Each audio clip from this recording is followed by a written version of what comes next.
CGTN, China Global Television Network.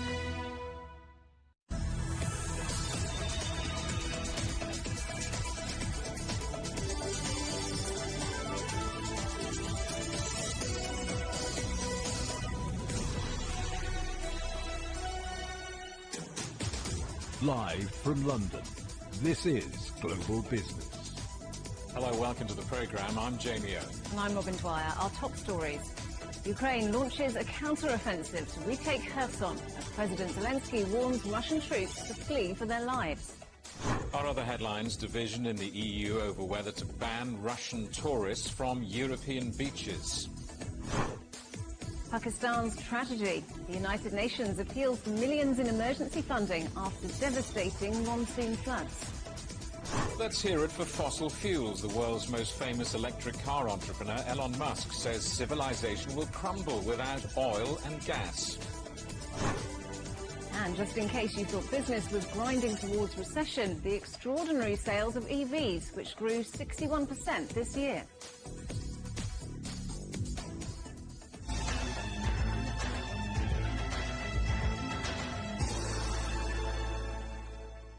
Ukraine's president is warning Russian troops to flee for their lives. It comes after Kyiv launched its long-awaited counter-offensive to retake the south of the country. An advisor to Volodymyr Zelensky says Ukrainian forces have broken through Russian defences in several parts of the front line near Kherson. This was the first city to fall at the beginning of the invasion, but Moscow says the offensive has already been stopped in its tracks. Well, let's talk to our correspondent Sergio Olmos in Zaporizhia. So, Sergio, conflicting reports about this offensive. What more can you tell us? That's right. Well, there are no journalists there at the front line. So what we know is what Ukraine officials are saying and Russian officials are saying. Yesterday, we heard from Ukraine officials give an understatement, saying that the offensive had started in Kherson. We know that reporting in CNN said from a senior military source said that 4 villages had been captured. We know that bridges have been hit in the Kherson region. According to Russian state media, there are electricity problems occurring in parts of Kherson, partial power outages, 4 explosions heard in the Kherson region, though Russian state media is saying that is likely Russian air defense. Russia's response to this has said that they kind of shrugging off the idea of an offensive, saying that Ukraine is taking heavy losses. They've kind of already beaten them back. And I also want to quote here a Kremlin spokesperson today saying, quote, "The special military operation," which is what they call this, continues. It continues methodically and in coordination with the current plans. All objectives will be fulfilled. From the Ukrainian side, we have kind of two officials are kind of taking 2 tracks here. President Volodymyr Zelensky, in his nightly address yesterday, saying that Russians should, quote, flee for their lives, that Ukraine will push the Russians back to the borders, the borders that Ukraine has, not the ones that Russia imposed. At the same time, Ukrainian officials are kind of giving caution to any idea that this offensive will be swift or that there'll be immediate results, and not wanting to place all the hope in this offensive. A presidential advisor saying that this was to grind the enemy down. We know that Ukraine has been successful in the last few months because of Western supplied weapons, including the HIMARS. Some analysts believe that Ukraine is trying to show some success before winter sets in, before the snow kicks in, to show that they are able to retake territory and not just have a defensive stance. And Sergio, what's the latest on the United Nations inspection of the Zaporizhia nuclear plant? Well, that team has arrived here in Ukraine. They were in Kyiv last night. We know you can actually see images now of the team dressed in their UN vehicles. They are scheduled to arrive here sometime this week. We don't know exactly when, but once they arrive here at the power plant, 35 miles from where I'm standing, they will be able to inspect the hardware there, see if there's any threat of radiation leakage. We know that Ukraine has been calling for inspectors since August 8th. On August 19th, President Vladimir Putin agreed to allow the inspectors in, and now Moscow says that they welcome the inspections. They want to show the world the true state of the facility and to show the world evidence of Ukrainians shelling the plant. Of course, Ukraine maintains that they are not shelling the plant, that they would radiate themselves if they did that, and they're calling for the area to be demilitarized. That call has been echoed again by the United States, who's calling for that area to be demilitarized. At the moment, though, what we have is waiting here in Zaporizhia for those inspectors to arrive. And I can tell you here in Zaporizhia, local authorities have already started passing out iodine tablets to residents here because of the threat of radiation. Sergio, thank you very much. That's our correspondent Sergio Olmos in Zaporizhia. Let's talk to Pavel Felgenhauer, who's a Russian defense analyst and columnist for the independent Russian newspaper Novaya Gazeta. Pavel, welcome back to the programme. For those who don't know the region and its history, just explain to us, first of all, the strategic importance of Kherson for both Ukraine and Russia. Oh, Kherson is an important Black Sea port, and it's the biggest city Russia has right now under control on the right bank of the Dnieper, the big river that divides Ukraine into two halves.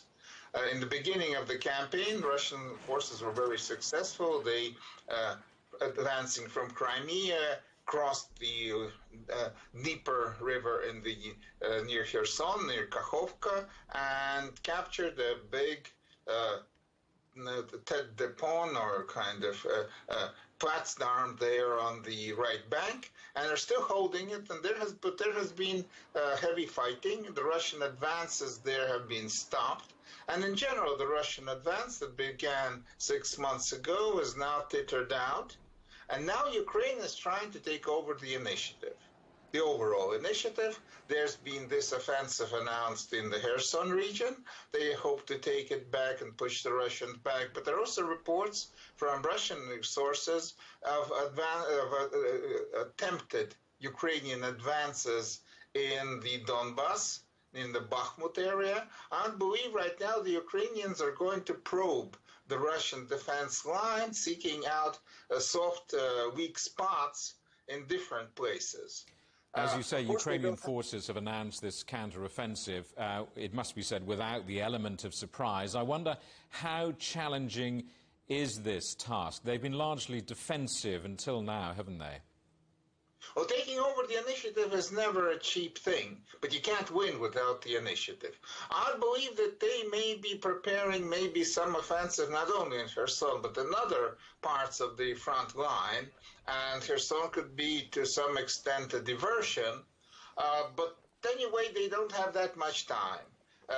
Autumn is coming, and with it, autumn rains, and it's going to turn the terrain into a sea of mud, and it will slow down everyone, though until winter, when the snow comes, and then it's going to be frozen, the ground, and again it's going to be usable for maneuverable warfare. So there's about a month, maybe less, left of good enough weather to have a serious offensive. And Ukrainians maybe will try to do that. How successful they'll be, no one knows. While there is obviously no discussion that we know of a ceasefire, at least in public, on the horizon, what is your expectation and your outlook for the rest of this conflict? Well, right now, both sides are still so far apart from each other. There's no negotiations going on, and apparently none are planned. And both sides apparently agree that it's going to be decided basically on the battlefield.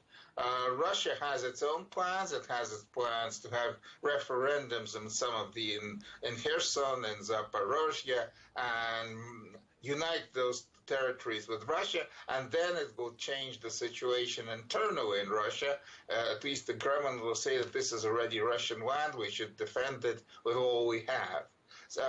And maybe somewhere in the winter, Russia could mobilize more forces for a more vigorous attack.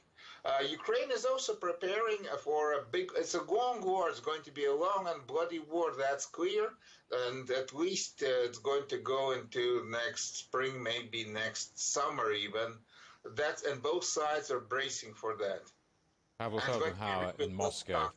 The time is against us. Thank you so much for joining us. Pavel Felgenhauer in Moscow. Thank you.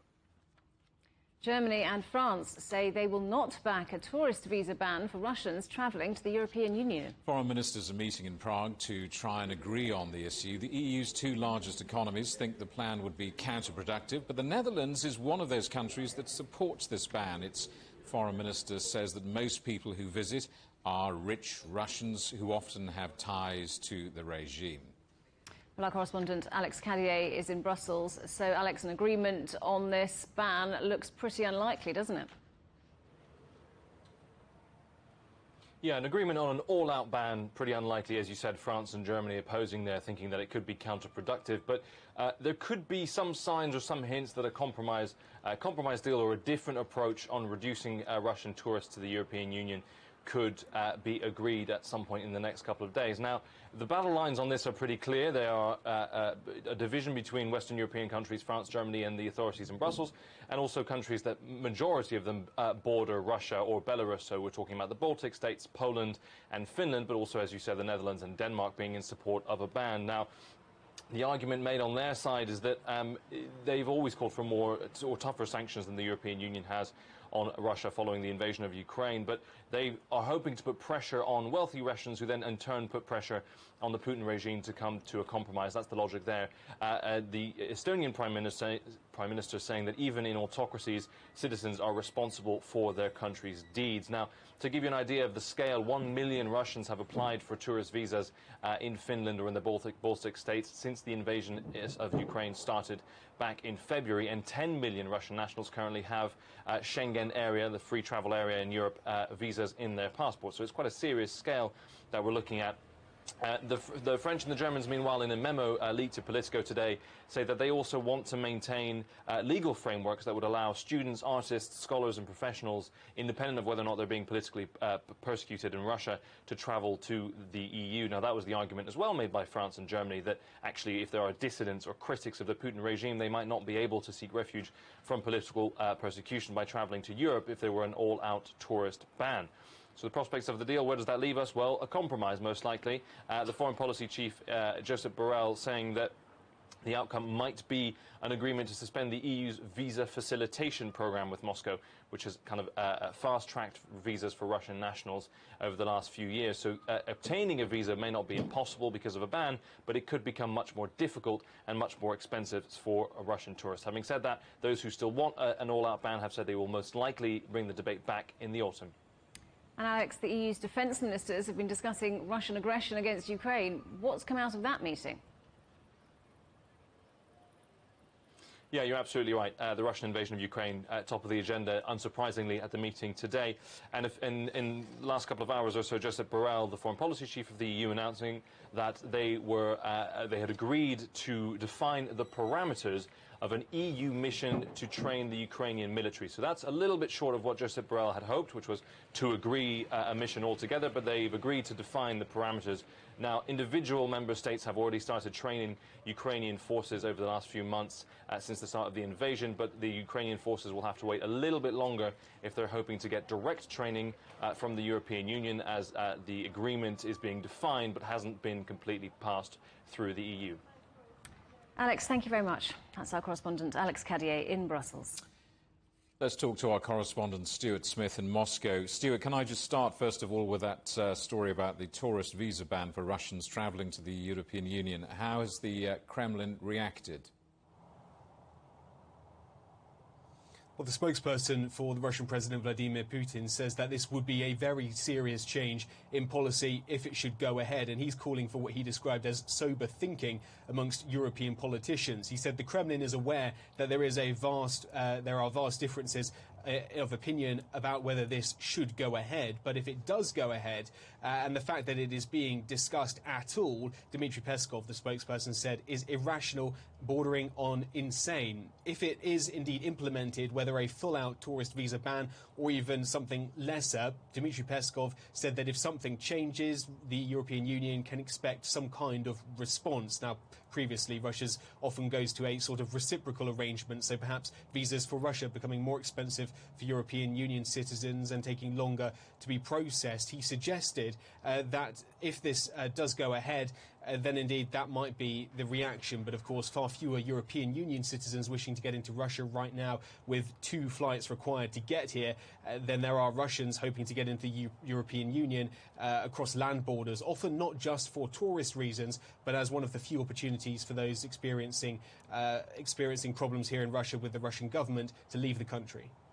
Russia's Gazprom shutting off the Nord Stream 1 gas pipeline until Friday. What do we know about the maintenance that's being carried out, and could this shutdown be extended?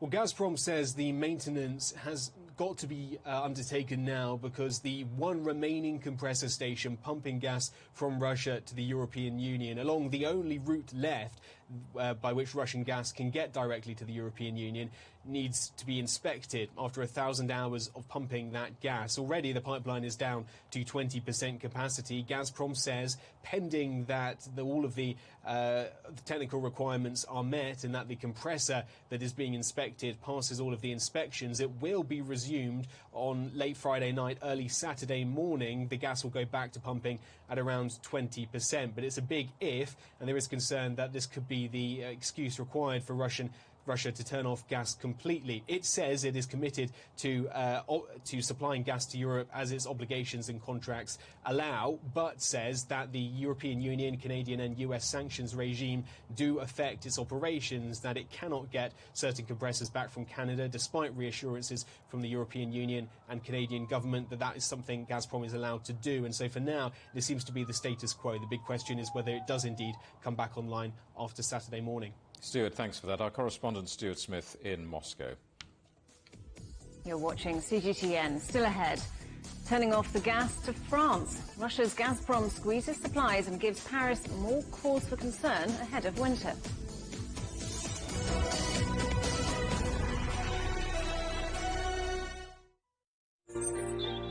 Ever wondered what's the difference between a bear and the bull market? Where are the cash cows? And who are the lame ducks? And what exactly are black swans? Grey rhinos? And unicorn companies? Make sense of it all with Global Business, only on CGTN. There's a new agenda for a new world, accelerating change in almost every part of our lives. It's shifting the norms of how we work, travel, and connect.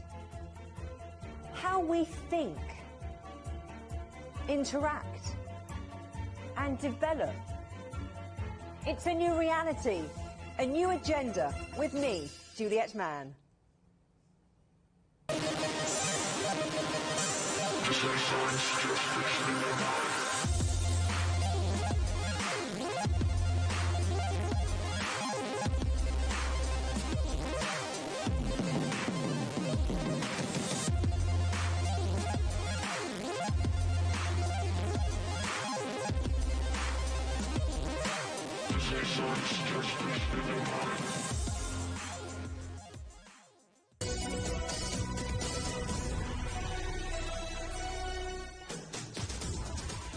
Welcome back to Global Business Europe. And a quick reminder, CGTN is available to watch for free on all of the major digital platforms, on smart TV or online at Roku, Apple TV, Amazon Fire and Android TV, YouTube, Dailymotion, CGTN.com and the CGTN app, and in the UK on Preview. Russia's Gazprom is reducing gas deliveries to France, a move which will deepen concerns over winter energy supplies. The French energy company Engie says the Russian gas giant has made additional immediate reductions in deliveries. Our correspondent Ross Cullen reports. This drop in gas deliveries is being blamed on a dispute over contracts. Engie's deliveries from Gazprom have already decreased substantially since the beginning of the war in Ukraine, and Russia's accused of weaponizing energy supplies with periodic shutoffs of gas pipeline supplies to Europe. Despite the cut, the head of France's Energy Regulatory Commission said the agency is not too worried about the supply squeeze. French gas reserves are currently more than 90% full and should be entirely filled by the beginning of October. This cut in gas deliveries comes after a warning from the French Prime Minister about the risk of energy rationing this winter. Elizabeth Bourne urged companies to take steps to reduce their consumption, saying it is the only way to succeed. It is also a historic opportunity to live better. L'heure n'est plus à attendre. It is no longer time to wait. It is no longer time for half measures. It is no longer time for everyone for themselves. It is time for collective responsibility. Europe has already been warned that Gazprom will shut off the Nord Stream 1 gas pipeline to Germany from Wednesday to Friday, and there are fears that that could be extended. The French president has been trying to brace the public for what could be a particularly difficult winter. Emmanuel Macron has blamed Russia for squeezing Europe's energy market, and he's called for an energy-saving plan, which is likely to be on the agenda at a crisis meeting here on Friday. President Macron will hold talks with top ministers to discuss France's gas and electricity supplies this winter. Ross Cullen, CGTN, Paris. The world needs more oil and gas while developing sustainable energy. That's according to electric car entrepreneur Tesla boss Elon Musk, who's been speaking at an energy conference in Norway. Well, let's talk to our correspondent John Terrett in New York. So, John, yes. Elon Musk stirring the pot again. He's done it again, hasn't he, Robin and Jamie? We did this in the Washington, D.C. version of the Global Business Report yesterday. I thought it was significant to bring it up then, and it certainly turned out to be, because what he said is really resonating now here, particularly among those people who hate fossil fuels and want to see them gone forever, which is quite a large part of the population, as you can understand. And of course, the reason it's resonating is that he is the founder of what is arguably the world's most successful electric vehicle maker, Tesla. Now, of course, he's also the CEO of SpaceX, and the same can't be said about SpaceX, because SpaceX uses kerosene to blast those rockets off, and that is a fossil fuel. Anyway, what he said is that the world still needs fossil fuels. They are necessary in the short term, creating the ire and anger of those against fossil fuels. He said that at an energy conference in Norway, as you were saying there, that at this time we actually need more oil and gas, not less. He said he didn't want to demonize fossil fuels, and he said that civilization will crumble unless we continue using oil and gas. Now, of course, he talked up the importance of developing sustainable sources of energy as well, particularly wind farms in the North Sea, where the oil is at the moment. But I've got some things about America which I thought might interest you. For example, there was a survey done last week that was published, and it showed that only 3% of Americans are remotely keen on the idea of buying an electric vehicle. Just 3%. I mean, Americans are really addicted to their gas-guzzling cars, particularly the bigger ones. And this comes just a week or so after Biden, in that Inflation Reduction Bill, introduced incentives up to the value of about $55,000 to buy electric vehicles. And, of course, last week, the state of California said that it would ban all new petrol-driven cars by the year 2035. And just to show you how that's being seen here, the way the argument is being shaped here, on the one hand, yes, OK, that's a bold thing to do. We don't know how many other states might follow suit. There's a danger that California would be isolated in this way. But it's being sold as an attack on the working class, because California doesn't really have any public transport. Not really. It has some public transport, but not very much. And so the working people of California need a vehicle to get to their work. So here in America, it's being shaped, that decision, which on one hand you might say was very bold, being shaped as an attack on working people. And I think that the green issue, apart from Ukraine, is going to dominate at this year's UN General Assembly, which comes up here in New York, where I am, in about 2 weeks' time. Robin? And meanwhile, John, the current UK Finance Minister, Nadhim Zahawi, is visiting the United States to discuss energy security. That's right, the Chancellor of the Exchequer, he's called, but nobody else in the world knows what on earth that means. So we have to call him the Finance Minister, but he is officially the Chancellor of the Exchequer. And it may be his last chance as well, because the leadership race of the Conservative Party, and so the Prime Ministership of the UK, comes to a head next Monday, which is the 5th of September, between Liz Truss and Rishi Sunak. While we're on the subject, neither of those two people are very well known in America at all, although America very much knows Boris Johnson, I should point out. I think Rishi Sunak actually might be better known here, because his wife is the daughter of the founder of the giant Indian IT company Infosys. And Sunak has made some comments about America, particularly Silicon Valley and California, in his campaign speeches, which have not endeared him to the British people. Anyway, the Chancellor is in New York. He'll be talking to bankers about international solutions for the cost of living crisis, which is particularly acute in the UK, as you've been reporting, and also looking at cooperation of financial services. Now, interestingly, after Brexit, one of the few true growth areas of the UK economy is the City of London, the financial services sector. So he'll be talking about that. When he goes to DC, he'll be meeting around the central bank, the Federal Reserve, on Constitution Avenue there. And Ukraine will be a key topic, also global growth and energy security as well. But the woman who could well be his boss on Monday is also raising eyebrows as well. She is talking about drill, baby, drill, more drilling for oil and gas in the North Sea. And that's kind of seen from her detractors' point of view as part of a relatively weak economic prospectus that she has that includes tax cutting. But she's certainly making headlines in the serious newspapers here for making that position. And that brings us full square back to Elon Musk and what he said in Norway and the UN General Assembly and discussions on that in 2 weeks' time. John, Robin? thank you very much. That's our correspondent, John Terrett, in New York. Sri Lanka's president has unveiled a budget aimed at stemming the country's worst financial crisis in decades. It'll increase the deficit forecast for this year to 9.8% of gross domestic product from 8.8%. It's hoped this budget will secure a bailout from the International Monetary Fund. President Ranil Wickremesinghe says talks with the IMF have reached the final stage. German inflation is at its highest level in almost 50 years. It had slowed for 2 months due to tax cuts and cheap train fares, but it hit 7.9% in August, with energy prices up almost 36% on a year ago. The surge will add to the pressure on the European Central Bank to increase interest rates sharply when it meets next week. Indonesia's parliament has approved the country's membership of a huge trade bloc backed by China. The regional comprehensive economic partnership covers nearly a third of the world's population.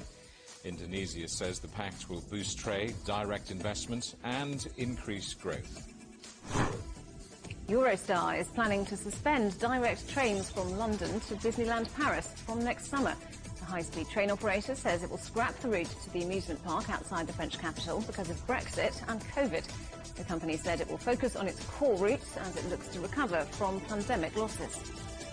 You're watching CGTN. Still ahead, dozens of people killed in fighting between rival factions in Baghdad after months of political tension. We're in Iraq's capital next.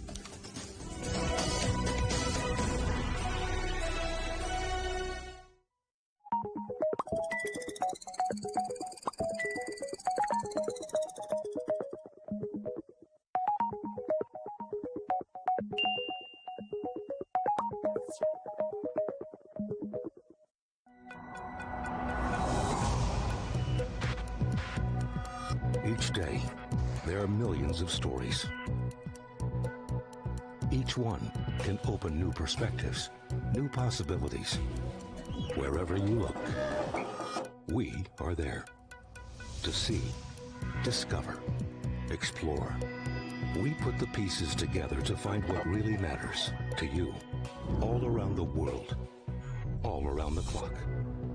Our reporters are at home across the globe. From our headquarters in Beijing and production centers in Washington, Nairobi, and London, China Global Television Network.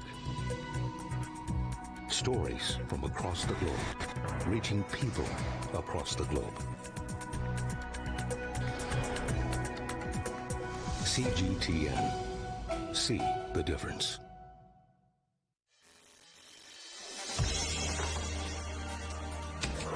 The world has changed under the pressure of the pandemic. For many of us, life is returning to some kind of normal.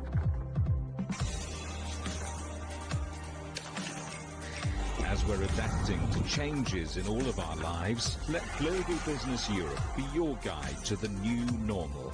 Join us weekdays on CGTN. Facing the unknown is always difficult. In a world in turmoil, it's easy to lose orientation. But when the storms come, we have to see the possibilities. reinvent, find new opportunities, discover a path forward. CGTN. See the difference.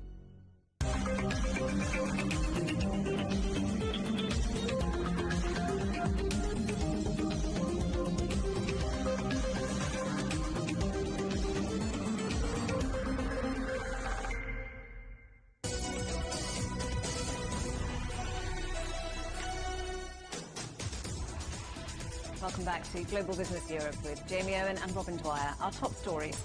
Ukraine launches a counter-offensive to retake Kherson as President Zelensky warns Russian troops to flee for their lives.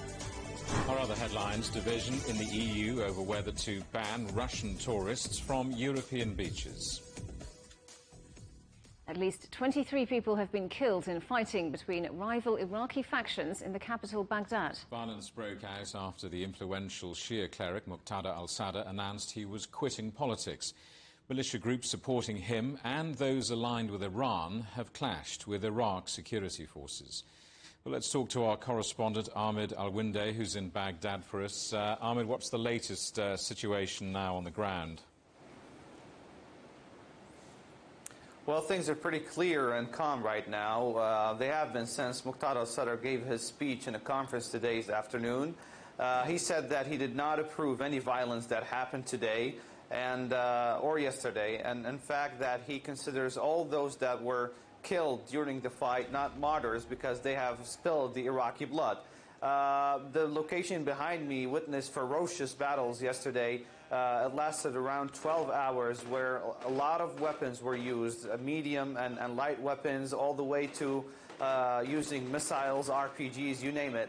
And of course, this witnessed the role of the government being absent and not being involved in what happened yesterday. The groups that were fighting were Sadrists, which were the followers of Muqtada al-Sadr, the army branch of al-Sadrists, which is called Saraya Salam. They hold an important location in Iraq and Samarra, but they withdrew yesterday. They had all the reinforcements coming to the green zone to be a part of the battle. Now everything is clearing up. Muqtada al-Sadr reiterated and reaffirmed that he will not take part of any actions within the government, and everyone should do what they want without the involvement of the Sadrist movement. Many politicians saw this as an opportunity to welcome Muqtada al-Sadr's speech and also to go on and form the government without the involvement of al-Sadrist. Al-Itar al-Tansiqi, the framework, the Shia framework, also gave a speech or statement saying that all the protesters that were in a sit-in, they were pro the framework, are to be withdrawn within hours of Muqtada al-Sadr's speech. And this was a clear gesture that both parties have agreed to de-escalate the situation, especially after a bloody night and a lot of lives were shed yesterday. Ahmed Al-Winde in Baghdad, thank you very much.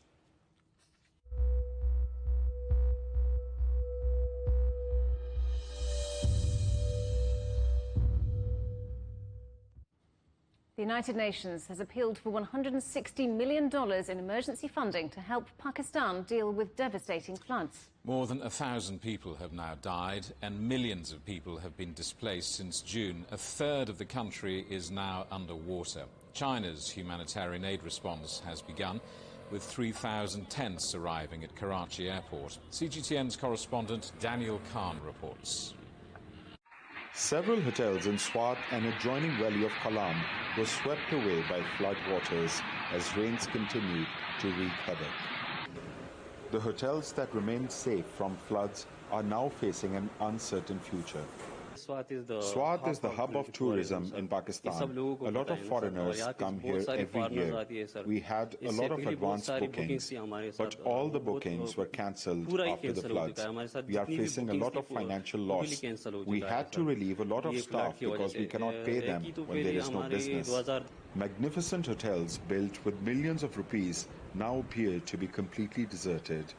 Only a few foreign tourists that were rescued from Upper Swat Valley are staying at this otherwise bustling hotel. We was in Swat Valley when there was the big rains, and we was exploring the north face of Mankiel Peak. We were near the glacier, and we was blocked for the rain for 72 hours into hour 10, and was a very really difficult situation because the river was going up and the bridges was going down. This was difficult descent. Pakistani people and Pakistan is a great country and must be helped by other countries, sure, and they need it. A recently built amusement park that lies next to the Swat River was also damaged. Only recently a container full of new joy rides came from China. It was in the warehouse, but it's completely destroyed. So far, I have suffered a loss of 38 million rupees. Khalid Khan, the owner of the park, hopes to rebuild the facility soon. I have around 300 workers who are sitting at home without work. I'm trying to clean up this mess myself, but a lot depends on when the government will build the roads. People need jobs, and once the roads are made, our business will once again start operating. Swat's economy depends on tourism, and Khalid hopes the government will prioritize building roads so that unemployment can be prevented. Daniel Khan, CGTN Swat, Northwest Pakistan. Few parts of the world have escaped extreme weather over recent months. Temperatures have dropped significantly after a record heatwave this summer in China's southwest. Our correspondent Nicole Ng reports. It's been China's hottest summer on record. Temperatures soaring past 40 degrees in the cities Chongqing and Chengdu. Demands for electricity spiked, while hydropower generation plummeted due to lack of rain. Unprecedented pressure on the grid leading to power rationing, even blackouts in some areas. The extreme weather this summer has raised questions about how prepared China's cities are for the impacts of climate change and whether renewables are reliable enough to ensure power supply. Experts say key to a stable grid is a mix of energy sources. It's important to have a portfolio of balanced and diverse power sources instead of just one dominant source. So sometimes we need the thermal plant's flexibility. Sometimes we need other renewable sources. We need storage. You know, in the case of hydro stations, we might also need bigger, larger reservoir. And of course, we also want to improve transmission capabilities so that not only do we have diverse fuel sources, we can also have diverse locations providing electricity. Xi says China is working on connecting these locations by setting up a nationwide power market that includes renewables. It would break barriers for interprovincial trading. And also it could establish pricing mechanism, especially for new power sources like renewables and storage. And ultimately, with this unified power market, it would optimize resource allocation, alleviate power shortages, especially these very local power shortages in the future. Meanwhile, China's megacities can prepare for the effects of climate change by upgrading existing buildings. Generally speaking, as you mentioned, you know, the building has a skin which is made by some wall area, so you could use some more panels to increase the insulation, or you can use better, windows which can have more insulation. Energy efficiency key to reducing demand. And as extreme weather events become more normal, key to some level of stability and normalcy. Nicole Ng, CGTN. It's a year since the last US military plane left Afghanistan after the Taliban took back control of the country. Some of those who fled are facing challenges adapting to a new life overseas. Our correspondent Mark New met some refugees settling in the United States. In the Northern California city of Fremont is a district nicknamed Little Kabul. The cuisine and culture are comforting sights for one of the most concentrated populations of Afghan refugees in the country. While Little Kabul in Fremont, California offers many reminders of their homeland, Afghan new arrivals still need plenty of help. One of those places providing the help is the Afghan Coalition. Executive Director Rona Popal estimates in the past year more than 1,500 Afghan families have resettled in the San Francisco Bay Area. It's very hard, coming from a war-torn country, coming from another culture. We have a lot of these professionals, as a doctor, as a nurse, as a IT, the computer IT, but unfortunately they're not going to get the same jobs. Their schools, classes are not being accepted here. They have to start from zero. Having arrived in California last October, Mohammed Anwar Batash is building a new life for his wife and 3 young children. In Afghanistan, the well-educated 28-year-old was a representative at the Ministry of Interior Affairs. Today, he's working one job as a security guard and another as a DoorDash food delivery driver. I'm working 17 to 18 hours a day. I was able to save enough money to buy a car. And one of the most important things is rent, so I work a lot. I also need to take my kids to school, pick them up, back and forth, while helping friends and family. Sometimes I don't sleep. How a landlord can give them or trust them to give them a place to do contract. So this is the biggest problem right now they are having. Batash has found a place, but it's pricey, $2,800 a month for a 2-bedroom apartment. He knows how hard it is starting over, which is why on this day he's volunteering to shop for and deliver food for other new arrivals. The family he's helping has no father. He died in Afghanistan.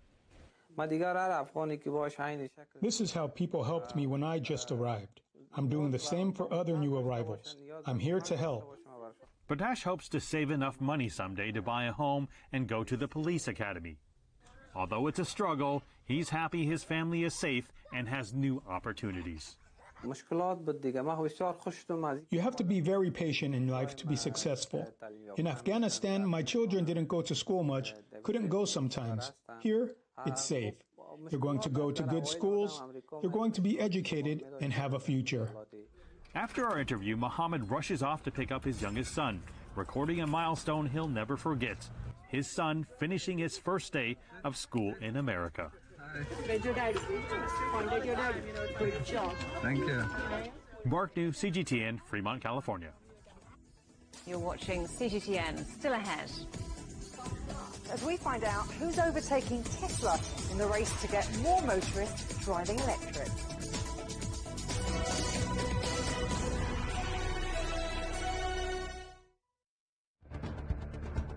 Events have consequences. Words create impact. Unprecedented scenes that we saw. The cleanup operation is now well and truly underway. Parts of southern Europe remain in a state of emergency. Context gives meaning. People make history. Far more than 1,000 people have come here today. But authorities are still on high alert. So now we've actually become the border on this road. A complex world demands a comprehensive view. But with the cleanup efforts more or less under control, the economic impact is bound to ripple across the country. There's plastic pollution everywhere. Because the world today matters for your world tomorrow. This is the living area of the crew. The focus is family on future technologies. Well, this is something completely different. The world today, every day on CGTN.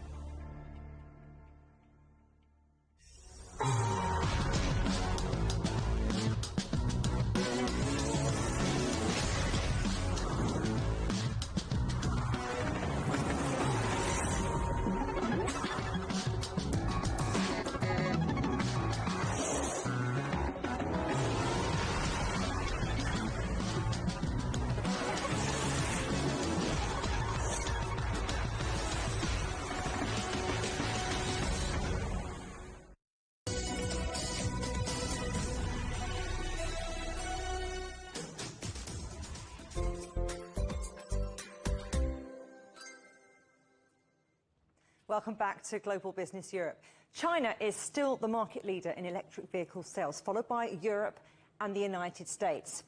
Global passenger electric vehicle sales grew 61% in the second quarter of 2022 to reach 2.18 million units. Now, that's despite those fresh COVID-19 outbreaks in China, which meant lockdowns and factory shutdowns. economic downturns, the energy crisis, supply chain issues, and rising geopolitical tensions. So we're still in the crawler lane.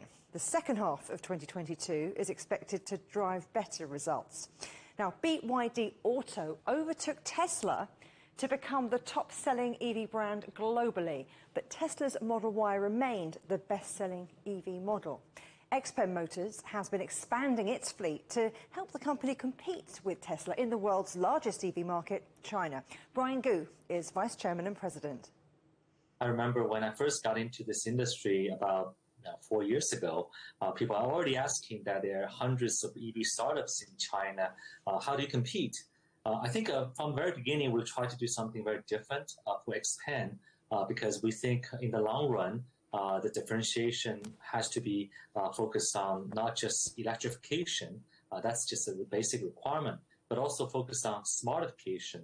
How do you really make user experience very differentiated? You are the leading EV company in China, and you've got your eye on Europe, where the best EV seller is a Tesla. So how are you going to maneuver into the fast lane?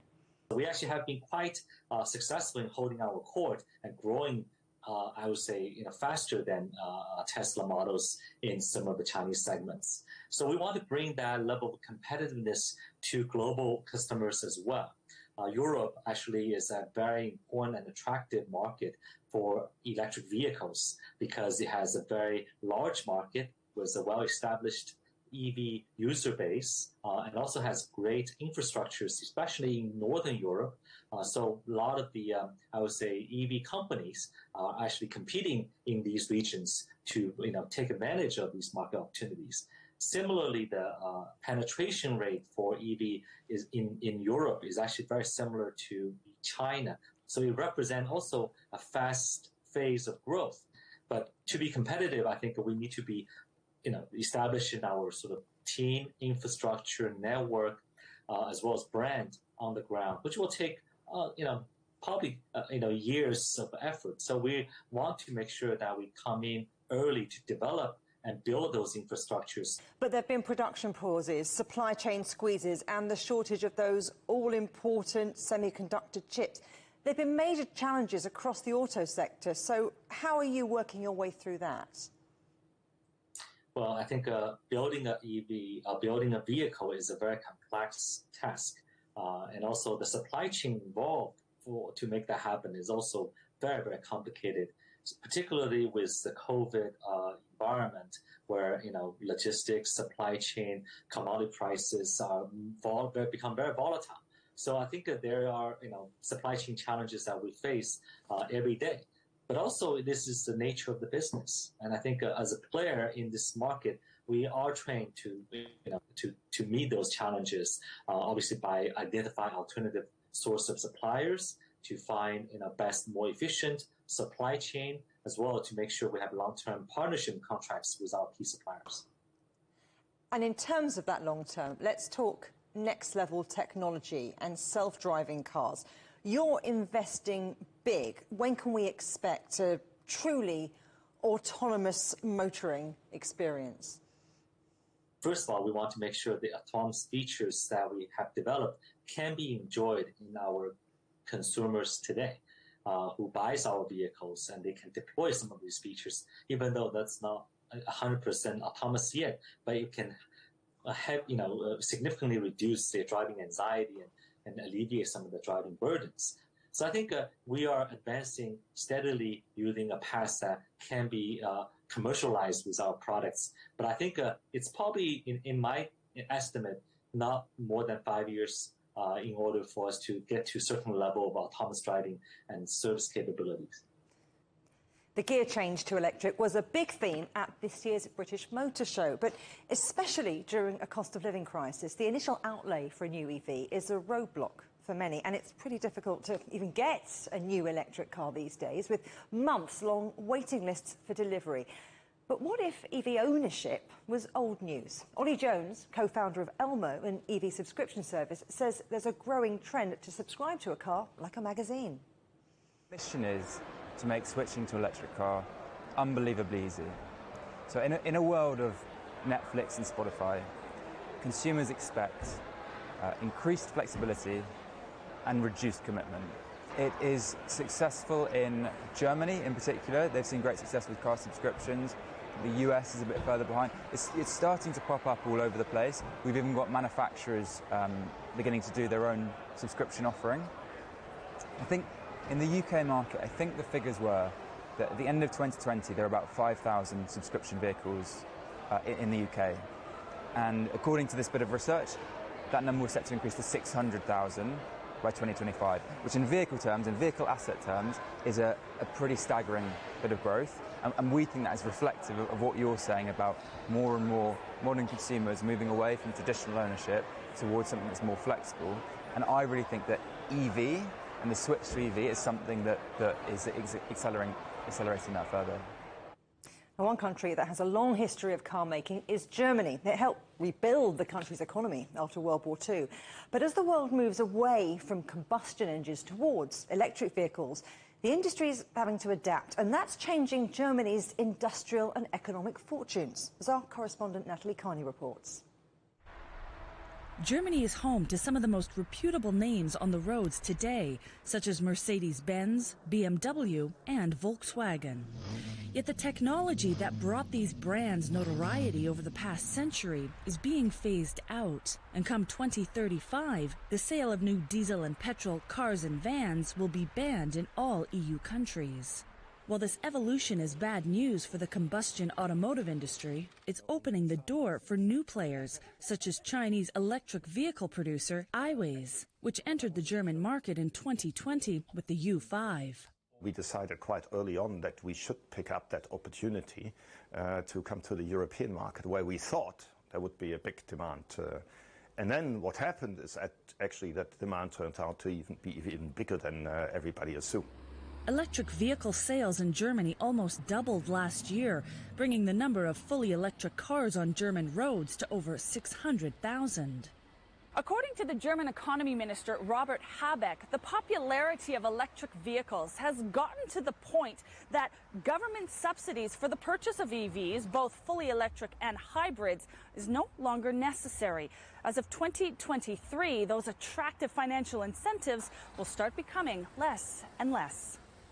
But that's not expected to hurt sales. Figures show that more than 20% of new cars in the German market are electric, and that most certainly is growing as traditional combustion engine brands adapt their designs and production lines to meet rising EV demands. The European manufacturers, in my view, they all heard the shot. So you don't need to ask them about an electric vehicle strategy. They are all there. So all new cars are coming out as electric cars. While some jobs are expected to be affected by this, new jobs will also become available, say industry analysts. The entire industry is in change. It's going from hardware to software. So just the type of work is changing. Overall, I don't think that we see a huge job loss in automotive industries. Just you need to reskill people, you need new profiles, you need to train those new profiles, and you need a very high number of software engineers, basically. While Munich has held the reputation as Germany's automotive center, much of the new investments into the EV production market are being made in East Germany, a region once synonymous with economic decline.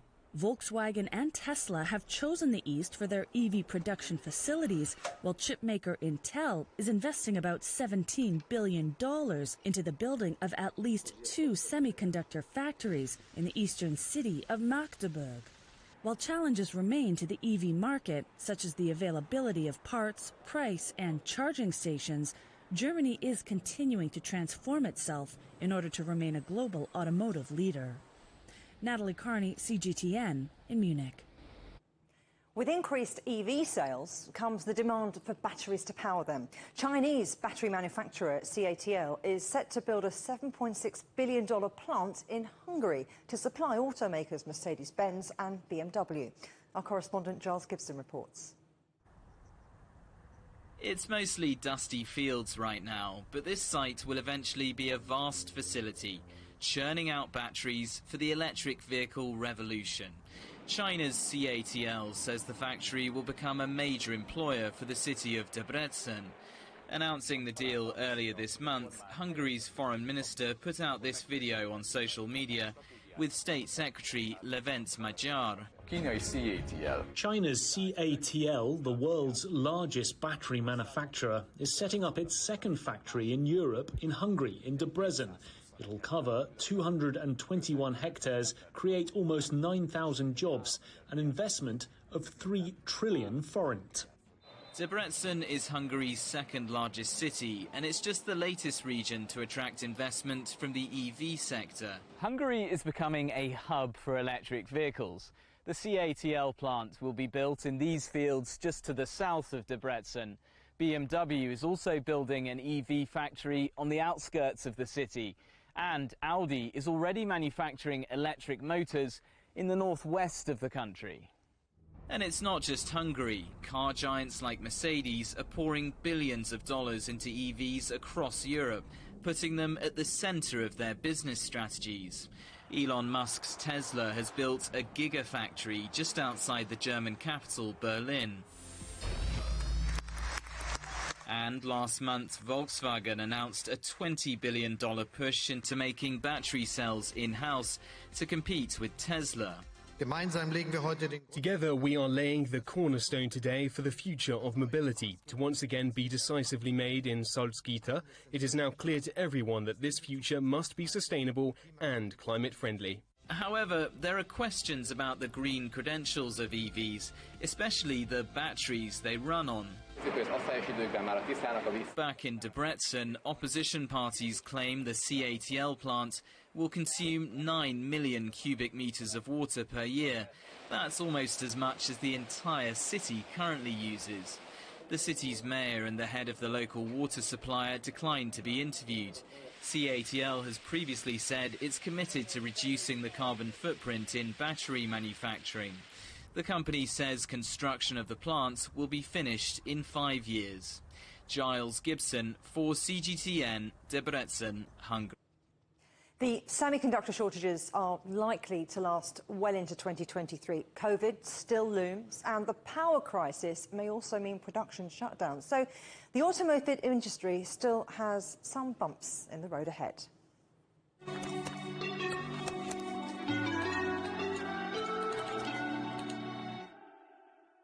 Forest fires have swept across Europe this summer. In Slovenia, the work of the Nova Gorica Fire Department has resulted in its commander, Simon Vendramin, being hailed as a hero. He told us he's always wanted to be a firefighter. Moj prvi poklic je bilo gasilstvo. My first job was as a firefighter.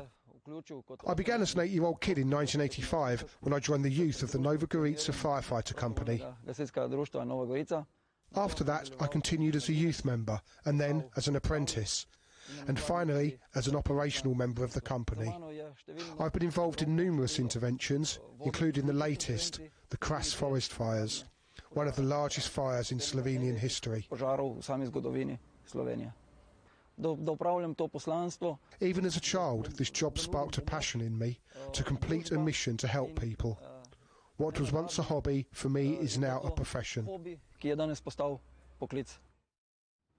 And for more, check out CGTN's social media accounts and search for My First Job. And finally, the world's highest brick tower, St. Martin's Church in Landshut in Germany, is a big attraction for visitors to the city. And these skydivers took the opportunity to get a bird's-eye view of the 500-year-old structure. Members of the Red Bull skydive team whizzed past the 130-metre steeple, getting close enough in their wingsuits to see every brick. And they also made a memorable entrance into the old city, with one landing in the river. What a way to arrive. That is it for Global Business Europe. Thank you for watching. Coming up next on CGTN, it's Africa Live.